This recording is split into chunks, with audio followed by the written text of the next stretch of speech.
निमंत्रित आहेत.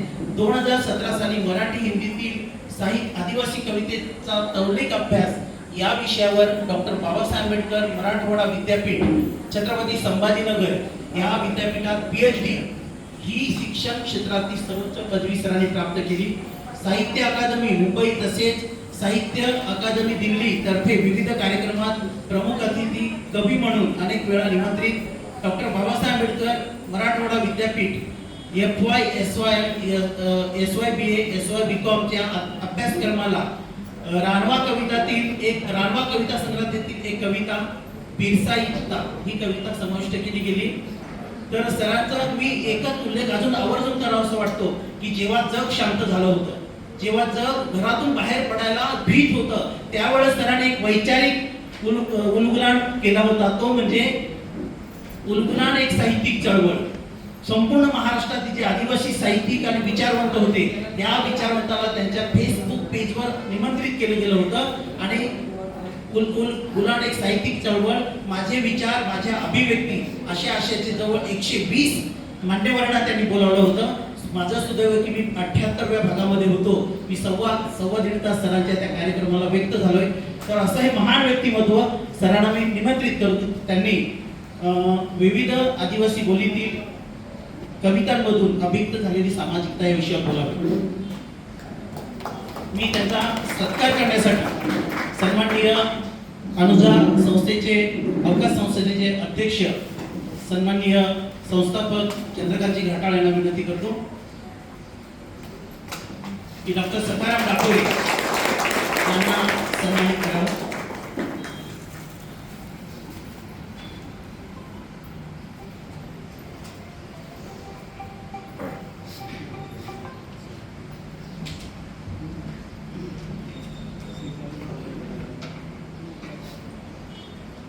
सर्वांना जय आदिवासी.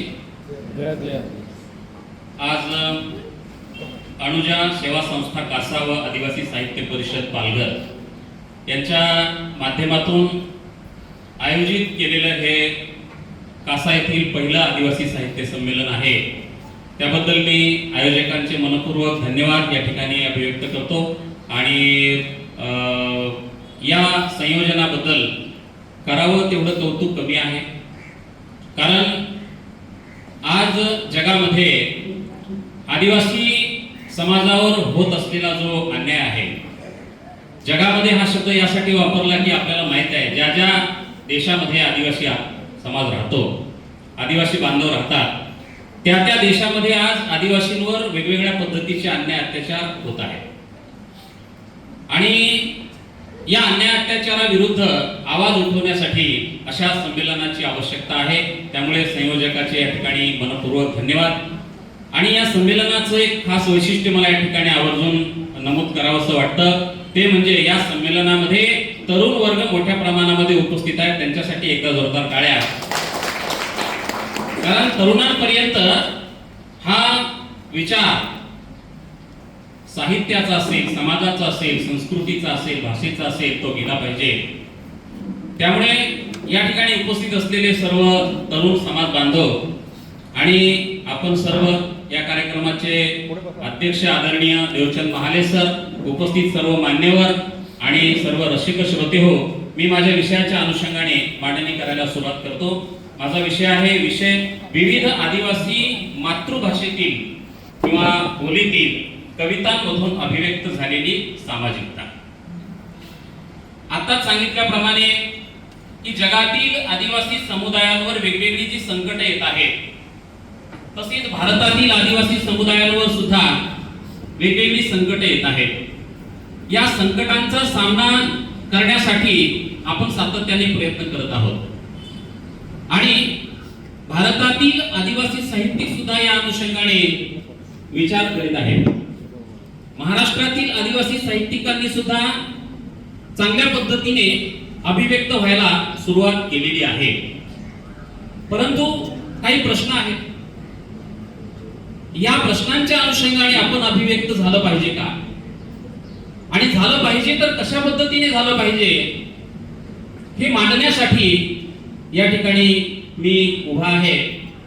बोलीभाषेच्या अनुषंगाने आपण विचार करतो आहोत. आणि आपण असं पाहतो की आदिवासींचा जो समृद्ध इतिहास आहे, या इतिहासामध्ये संथाल, मुंडा, हो, गारो, खाशी, त्याबरोबरच गोंड आदिवासी, वारली आदिवासी, महादेव कोळी, मल्हार कोळी, त्याचबरोबर मी ज्या समूहातून या ठिकाणी आलेलो आहे, माझा मूळ जो प्रदेश आहे परभणी जिल्ह्यामधला अंध आदिवासी, या प्रदेशातील जो इतिहास आहे आणि त्या इतिहासाची जी गळचेपी या भारतीय समाज व्यवस्थेने केलेली आहे, त्या गळचेपीच्या संदर्भामध्ये आदिवासी कवींनी बोलीतून काय भूमिका घेतलेली आहे हे प्रामुख्याने इथे मांडण्याचा प्रयत्न करणार आहे. तसेच आदिवासी संस्कृती ही अनेक लोकगीतांनी, लोककथांनी, लोकपरंपरांनी, रूढी परंपरांनी, लोकनृत्यांनी समृद्ध आहे. मग ही समृद्धता आदिवासी कवींनी आपल्या बोली भाषेतील कवितांमधून मांडली आहे का, हे सुद्धा सांगण्याचा या ठिकाणी प्रयत्न आहे. आणि आपल्या ज्या मातृभाषा आहे, आपण पाहतो की संथालांची संथाली, मुंडांची मुंडारी, तशी आपल्या प्रत्येक समूहाची एक बोली भाषा आहे. आणि ह्या बोली भाषेच्या माध्यमातून आताच सरांनी या ठिकाणी बोली भाषेच्या संदर्भामध्ये आपलं जे मत मांडलेलं आहे ते महत्वाचं आहे की जग हे एआयच्या दृष्टिकोनातून या संबंध समाजाला आता पाहत आहे. मग अशा काळामध्ये आपण पुन्हा आपल्या बोली भाषांकडे जावं का, तर माझं मत असं आहे की आपण आपल्या बोली भाषांकडे गेलं पाहिजे. कारण तुम्ही कितीही पुढे जा, शेवटी तुमची जी मुळं आहे, म्हणजे एखादं झाड कितीही मोठं झालं तरी त्याची मुळं जर सडली, त्याची मुळं जर खराब झाली, तर त्याचं हिरवंपण कधीही नष्ट झाल्याशिवाय राहणार नाही. म्हणजे त्याचं हिरवंपण कधीही नष्ट होऊ शकतं जर त्याची मुळं खराब झाली तर. म्हणून आपली मुळं आपली बोली भाषा आहे, आपली मुळं आपल्या लोककथा आहे, आपली मुळं आपली लोकसंस्कृती आहे, आपले सण समारंभ आहेत. मग हे जोपासत असताना आपल्याला आकाशाला गवसणी घालायची आहे. म्हणून मुळं मजबूत असतील तर झाड हिरवं राहील, हे आपण या ठिकाणी आवर्जून लक्षात घेतलं पाहिजे. म्हणून बोली भाषेचा सन्मान करणं या ठिकाणी अत्यावश्यक आहे. मग राबणारे हात सुद्धा क्रांतीची भाषा कशी बोलतात. अनेक कवींनी आपल्या कवींच्या कवितेच्या माध्यमातून या ठिकाणी अभिव्यक्त होण्याचा प्रयत्न केलेला आहे. मी उदाहरण 2-4 कवींचं उदाहरण या ठिकाणी देऊ इच्छितो की भुजंग मेश्राम नावाचा कवी आदिवासी साहित्यामध्येच नाही तर मराठी साहित्यामध्ये एक हिरा म्हणून गणला जातो. भुजंग मेश्रामांचे बुलबुलान असतील किंवा अबुजमाड हा त्यांचा कविता संग्रह त्यांच्या मृत्यूनंतर जो प्रसिद्ध झाला, या अबुजमाडच्या माध्यमातून सुद्धा त्यांनी अनेक कवितांच्या माध्यमातून आदिवासींचे अनेक प्रश्न मांडण्याचा प्रयत्न केलेला आहे की राणावनामध्ये, दऱ्याखोऱ्यामध्ये राबणारा माझा आदिवासी बांधव हा वेगवेगळ्या संकटांच्या समयी सुद्धा ताटमानेने कसा जगतो.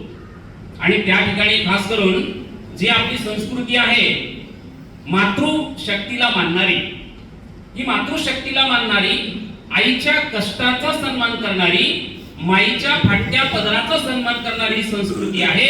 अगदी रामायण महाभारतामध्ये सुद्धा जिचा उल्लेख आलेला आहे, राजा रावणाच्या संदर्भामध्ये असेल किंवा अनेक जी पात्र आलेली आहेत त्या पात्रांच्या माध्यमातून असेल, आदिवासी संस्कृती ही आपल्याला कशी राबणारी आणि कष्ट करणाऱ्या लोकांची संस्कृती आहे हे आपल्या लक्षात येतं. ते आपल्या एका परधानी व गोंडी कवितेमध्ये त्यांनी अनेक ठिकाणी अनेक प्रश्न मांडलेले आहेत. तर एक परधानी कविता आहे त्यांची निंदनी नावाची. ते आपल्या कवितेमध्ये असं म्हणतात, सांगू नाही पण सांगा लागते ओ माय, सांगू नाही पण सांगावं लागते ओ माय, निंदन करता करता महाजलम जात आहे, निंदन करता करता महाजलम जात आहे, पर रात्रीवाणी सपन पडलं नाही कवाच, पण रात्रीवाणी सपन पडलं नाही कवाच, इळ्याले मी लावित होते धार, आन पडली एक फुलकी, आन पडली एक फुलकी, जाग आली तवा कळलं की एक फुलकी बी पेटवते गाव, जाग आली तवा कळलं की एक फुलकी बी पेटवते गाव, एक गाव बी होते फुलकी, मह्या सपनांमधून नुसत्या फुलक्यांचीच वस्ती, मह्या सपनांमधून नुसत्या फुलक्यांचीच वस्ती.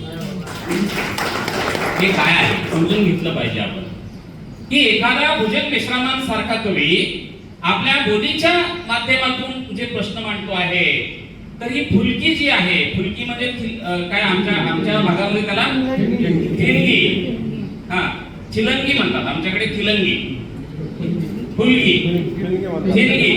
तर ही ठिणगी जी आहे ही त्या खुरप्याच्या माध्यमातून पडणारी, आपल्याला सूचित करणारी आहे की तुझ्यावर अन्याय अत्याचार होतो, बलात्कार होतो आणि तुझा छळ करते ही समाज व्यवस्था, त्यावेळेला तुझ्या हातामधलं जे खुरप आहे, तुझ्या हातामधला जो विळा आहे, तुझ्या हातामधला जो दांडका आहे, ते घेऊन रस्त्यावर उतरलं पाहिजे.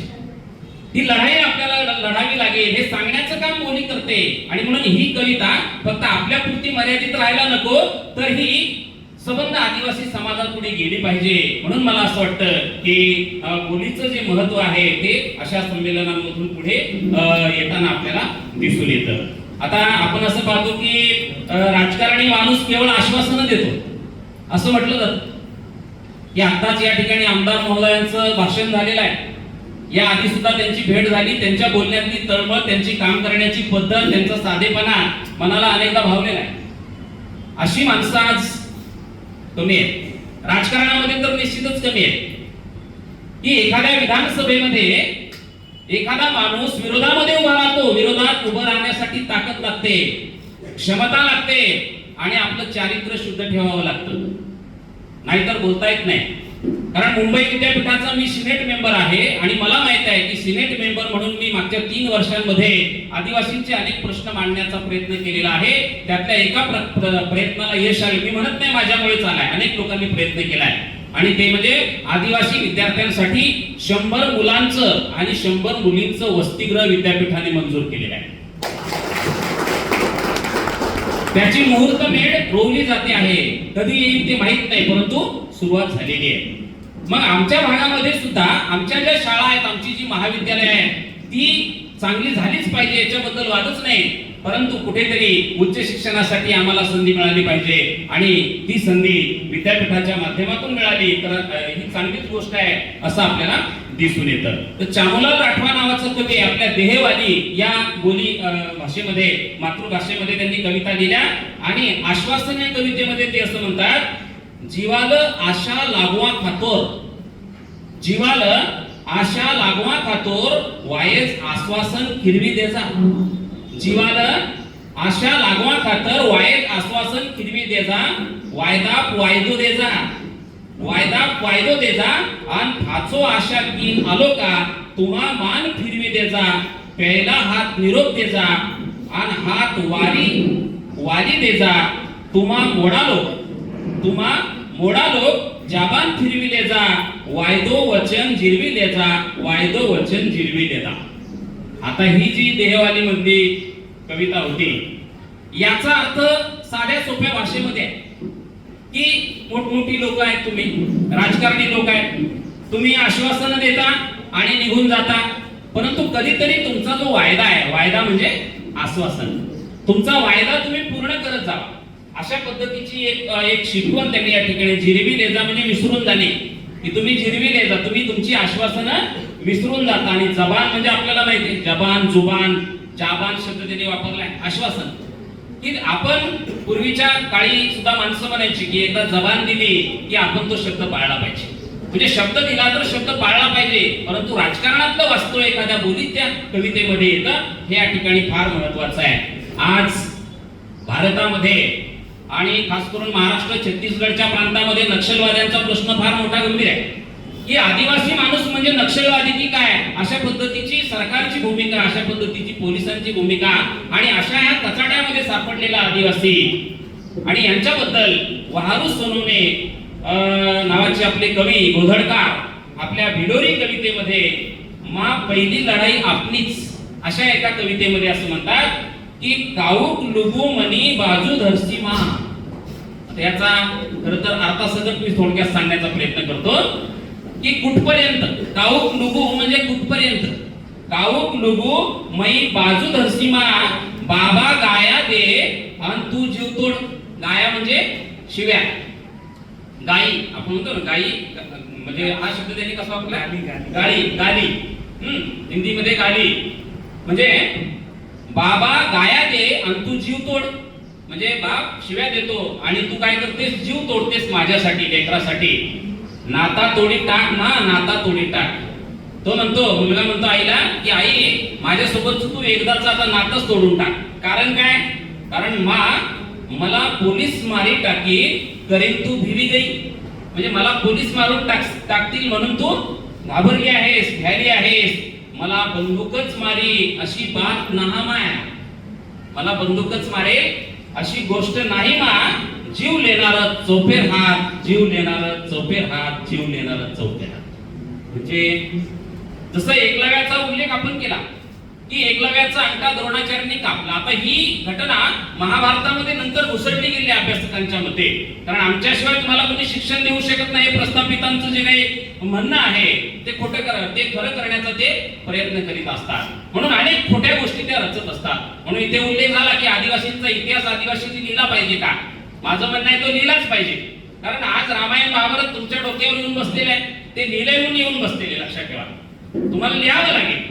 तुम्हाला समाजाचा, प्रत्येकाने आपापल्या समाजाचा इतिहास लिहिला पाहिजे, आपापल्या बोलीचा इतिहास लिहिला पाहिजे. कारण आजही तुम्हाला डॉक्युमेंट किती महत्वाचे हे कळलेलं आहेच. की डॉक्युमेंट शिवाय आपलं काही खरं नाही. कुठेही जा तुम्ही, साधं तुमच्या 10वीच्या 12वीच्या प्रमाणपत्रामध्ये तुमच्या नावामध्ये एक जरी स्पेलिंग मिस्टेक असेल, चूक असेल, तर तुमचं प्रमाणपत्र जे आहे ते अवैध ठरवलं जातं आणि तुम्हाला कोर्टाच्या पायऱ्या चढाव्या लागतात. लक्षात ठेवा. म्हणून आज आपलं डॉक्युमेंटेशन फार महत्वाचं आहे. या ठिकाणी अशा या काळामध्ये आपण सजग राहणं गरजेचं आहे. म्हणून नक्षलवादी आणि पोलीस यांच्यामध्ये भरडला जाणारा आदिवासी समाज या ठिकाणी कवीने अभिव्यक्त करण्याचा प्रयत्न केलेला आहे. दुसरं अजून सामान्य माणूस आणि लोकप्रतिनिधी. एक कवी भावेश बागुल नावाचा, तुम्हाला सर्वांना माहित असेलच की डांगी बोलीमध्ये त्याचा पात्री नावाचा कविता संग्रह आला. मला त्यांनी पाठवला, माझं त्याच्यावर वाचन सुरू होतं, लेखन झालं नाही परंतु लिहिणार. तर डांगी बोली जी आहे, आता त्याच्यामध्ये मराठीमध्ये सुद्धा त्यांनी दिलेलं आहे, डांगी आणि मराठी असं दिले, अशा कविता दिलेल्या आहेत. तर त्यामध्ये संसद नावाची कविता आहे बघा, बोलीतली कविता. काय म्हणतो कवी? आम्ही आखा आदिवासी मिळी सोदरजन तुम्हाला, आम्ही आखा आदिवासी मिळी सोदरजन तुम्हाला, ये तुमने संसद मा आमना आदिवासी आमदार खासदार आहात का नाही. म्हणजे आम्ही सगळेजण तुम्हाला काय करतो, विचारतो की तुमच्या संसद मध्ये आमचे आदिवासी आमदार खासदार आहेत की नाही. की तुम्ही सांगसाल आहात, तुम्ही सांगसाल आहात, तर मग त्याला आदिवासीचा विकास करून आहात तुम्ही दिलेल की ना. म्हणजे आहेत तर त्यांना आदिवासींचा विकास करण्याची संधी किंवा त्यांना तुम्ही अधिकार दिला आहे की नाही. तुम्ही सांगसाल दिला, तुम्ही म्हणाल दिला आहे. हे आमना विकास का करत नाही. कवी म्हणतो हे आमना विकास का करत नाही. आणि शेवटी फार महत्वाचा प्रश्न विचारला त्याने, काय तुमने संसद मा आदिवासी से गट, काय तुमने संसद मा आदिवासी से गट आदिवासी आमदार खासदारावरही जुलूम करूस हा का. गंभीर प्रश्न आहे. काय प्रश्न विचारलाय की आदिवासींसारखा अन्याय अत्याचार तुम्ही संसदेमध्ये आमदार खासदारांवर सुद्धा करीत आहात का. हा प्रश्न व्यवस्थेला विचारण्याची ताकद आदिवासी कवितेमध्ये आहे आणि तो विचारला पाहिजे. गुळगुळीत प्रेमळीत कविता लिहिण्यापेक्षा झाडांशी पानांशी फुलांशी आपला संबंध आहे, परंतु केवळ त्याच्यामध्येच आदिवासी साहित्यिकाने रमायचं नाही, तर असं लिहिलं पाहिजे. आणि ह्या कवितांच्या माध्यमातून ह्या व्यवस्थेचे डोळे उघडले पाहिजे. पण हे लोक वाचणार नाहीत ना. इथे आपलाच माणूस वाचत नाही, आदिवासी माणूसच वाचत नाही, पुस्तकं विकत घेत नाही, कुठल्याही चर्चासत्रामध्ये अभ्यास करून भाषण करत नाही. अशी परिस्थिती असताना दुसरे लोक कशाला वाचतील. आणि तुमची डांगी आणि तुमची वारली आणि तुमची कातकरी बोली कोण वाचणार आहे. आपण वाचलं पाहिजे ना, कारण सुरुवात आपल्यापासून केली पाहिजे. आणि म्हणून एखादा कवी जेव्हा असं लिहितो हे पुढे आलं पाहिजे. कुणी चर्चा करत नाही ना, कोणत्या कवितेवर चर्चा होते ना कोणत्या कवीवर चर्चा होते, साहित्यिकांवर चर्चा होते. ही चर्चा झाली पाहिजे. आणि माझ्या शेवटच्या टप्प्यामध्ये मी येत असताना आता दाखल्याचा उल्लेख आला की आदिवासी समाज आणि दाखले म्हणजे आम्हाला अगदी शाळेत घातल्यापासून ते नोकरी लागेपर्यंत नाही, मृत्यूपर्यंत वेगवेगळे दाखले कसे मागितले जातात, वेगवेगळे डॉक्युमेंट कसे मागितले जातात. तर प्रवीण पवार नावाचा कवी वाघरी बोलीमध्ये त्यांनी कविता संग्रह लिहिलाय जागती झोत. आपल्याला हे सगळं माहित असलं पाहिजे की जागती झोत नावाचा कविता संग्रह वाघरी बोलीतला आहे. आणि त्याच्या एका कवितेमध्ये, दाखलो नावाच्या कवितेमध्ये कवी म्हणतो, जन्मपासून तर मागेऱ्या तुम्हा अलग अलग दाखलो, जन्मपासून तर मागेऱ्या तुम्हा अलग अलग दाखलो, कधी जन्म न दाखलो, तर कधी शाळा न दाखलो, कधी जात न दाखलो, पण कोणूच स्कीम मागताने पण कोणूच स्कीम मागताने माणुसकीनं दाखलो. परंतु कुणीही मागत नाही माणुसकीचा दाखला. आदिवासींना दाखले मागितले जात आहेत की तुमच्या मूळ निवासीपणाचा दाखला द्या, तुमचं खासरा पत्र आणा, तुमचं रक्ताचं एखादं प्रमाणपत्र आणा. कितीतरी प्रमाणपत्र जातीची आणि जात वैधता प्रमाणपत्र या लोकांनी अडवून ठेवलेली आहेत. कशासाठी? की 1950 पूर्वीचा तुमचा पुरावा द्या. अरे 1950 काय विचारतो, हजारो वर्षांपासून आदिवासी इथे राहतो, हजारो वर्षांपासून राहतो, त्याचा इतिहास आहे बोली भाषांमध्ये दडलेला. तर तो इतिहास आम्ही जाणून घेतला पाहिजे आणि त्यांच्या थवाडावर मारला पाहिजे, असं मी या ठिकाणी आवर्जून सांगण्याचा प्रयत्न करतो. कवीने तेच सांगितलं की दाखलो म्हणजे दाखला, मांगिऱ्या म्हणजे मागत आहात, तुम्हा म्हणजे तुम्ही, हे सगळे शब्द आपल्याला माहित आहे. आणि आजच्या आदिवासी जीवनाची जी भयावह स्थिती आहे ती सुद्धा अनेक कवींनी मांडण्याचा प्रयत्न केलेला आहे. शेवटच्या टप्प्यात मी फक्त माझ्या बोलीमध्ये मी जे लिहिलेलं आहे तेवढी एक कविता सांगतो आणि थांबतो. आंधी नावाची बोली जी बऱ्यापैकी लुप्त झालेली आहे. कसं बसं करून इकडून तिकडून शब्द मिळवले. माझे आजोबा असतील किंवा माझ्या गावची जी माणसं असतील ते काय बोलतात ते सगळं संग्रह केलं. आज अनेक शब्द माझ्या संग्रह आहेत. तर त्या माध्यमातून मी जी कविता लिहिली ती कविता नवी दिल्ली येथील साहित्य अकादमीच्या साहित्य संमेलनामध्ये मला सादर करण्याची संधी मिळाली. नवी दिल्ली आहे. तर त्या कवितेमध्ये कही पासून म्हणती माय अशी ती कविता आहे. ती कही पासून म्हणती माय, पग उपटेल पकरू जिथं राहणार काय. कही पासून म्हणती माय, पग उपटेल पकरू जिथं राहणार काय. डीक बीक धावडं बिवडं गवसायचं कवडं, डीक बीक धावडं बिवडं गवसायचं कवडं, पाट पाट वरडायचं शेरडे संग कमडं. हिऱ्याचं पाणी कसं जिभवर गोड गोड, हिऱ्याचं पाणी कसं जिभवर गोड गोड. पाणी भरून म्हातार ढेल्यात जाचं धड धड, लावरं चित्र होले रोही, लावरं चित्र होले रोही. दिसायची कही मई वाघ बिबट्या संग वनात, वाघ बिबट्या संग वनात राहायची नील गाय. कही पासून म्हणती माय, पख उपटेल पखरू जिथं राहणार काय, पख उपटेल पखरू जिथं राहणार काय. कविता खूप मोठी आहे. एक कडवं अजून सांगतो. वाढूळ झालं पाणी बक्कम गडूळ झालं, वाढूळ झालं पाणी बक्कम गडूळ झालं. भांडवले पिल्ले आले त्याचे चेले भरभर येले.